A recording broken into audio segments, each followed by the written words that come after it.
Ny fiangonana Kristambasy Madagasikara dia faly miarabanao indray amin'ity alatsinainy fa 14 volana aprily ity ary faly manonona ny fiadanan'ny tompo ho an'ny tsirairay avy. Androantsika dia andreny tenin'Andriamanitra indray amin'ny alalan'ny rapsodian'ny fahamarinana. Hitantsika ny tenin'Andriamanitra amin'ny Romanina 5:7 manambara toy izao amin'ny anaran'i Jesosy fa raha ny fahadisoan'ny olona anankiray no nanjakan'ny fahafatesana no nataony anankiray, maika izany, maika izay nahazo ny haben'ny fahasoavana sy ny fanomezany ny fahamarinana no hanjaka amin'ny fiainana noho ny nataony anankiray dia Jesosy Kristy. Ny fahasoavan'i Jesosy Kristy no loharano avy any ambony izay tsy maintsy hararaotin'ny kristianina tsirairay amin'ny fahatongavan-tsaina. Ny apôstôly Paoly dia nanoratra ho an'ny Timoty nanome toromarika azy, aoka ianao hiahery amin'ny fahasoavana izay ao amin'i Jesosy Kristy. Hitantsika izany eo amin'ny Timoty 2:2-2. Amin'ny teny hafa dia hoe manararaotra ny fahasoavana. Ahoana no hanararaotanao ny fahasoavana? Manomboka amin'ny fahatongavan-tsainao fa ny fahasoavany dia miasa ao aminao. Rehefa mivoaka ny trano ianao andeha hiasa na amin'izay tokony ataonao dia tongava saina fa miasa ao aminao ny fahasoavan'Andriamanitra. Ity fahasoavana ity no mitondra fankasitrahan'Andriamanitra hiasa ho anao. Mametraka anao eo anoloan'ireo varavarana misokatra ary miantoka ny fihavanana.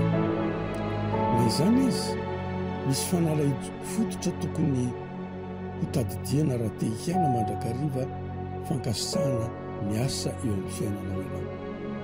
Dia tsy maintsy maneho fankasitrahana amin'ny hafa koa ianao. Ny fahasoavana dia tsy fahatsapana tapatapana. Ny olona mahazo fahasoavana dia lasa mpizara fahasoavana.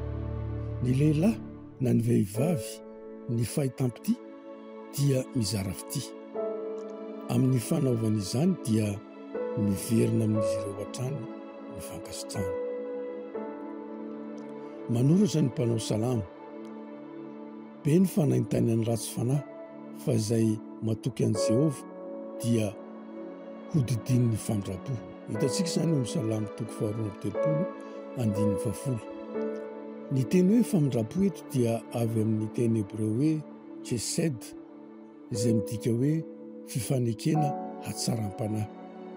Ity fifanekena hatsaram-panahy ity dia karazana hatsaram-panahy hafa mihitsy izay midika hoe ny fankasitrahan'Andriamanitra izay tsy azony iodivirana. Noho izany dia tsy afaka ny tsy hitayanao izy. Noho izany, raha fantatrao izany, inona no tokony hamalianao izany?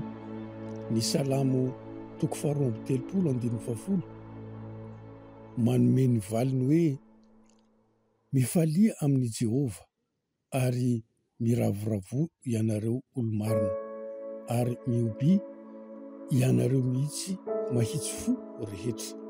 Aleloia. Ataovy matetika izao, mifalia sy mioby mba hanehoanao finoana sy fankasitrahana an'Andriamanitra noho ny haben'ny fahasoavana izay miasa eo amin'ny fiainanao. Mifalia ao amin'ny tompo isan'andro, midira ao anefitranonao ary manana fotoam-pankalazana feno fifaliana eo anatrehan'ny tompo. Mihika fifaliana ary ambarao hoe mahita fitia amin'Andriamanitra aho, mandeha amin'ny fahasoavan'Andriamanitra aho, manodidina ny famindram-pony. Aleloia. Andaontsika hiaraka hanao izao vavaka izao. Ray malalo,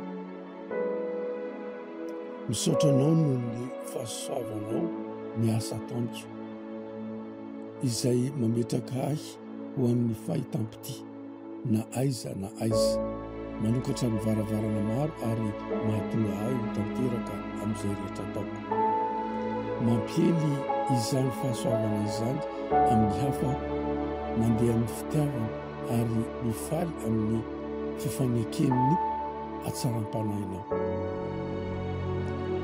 Ny famindramponao sy ny fahasoavana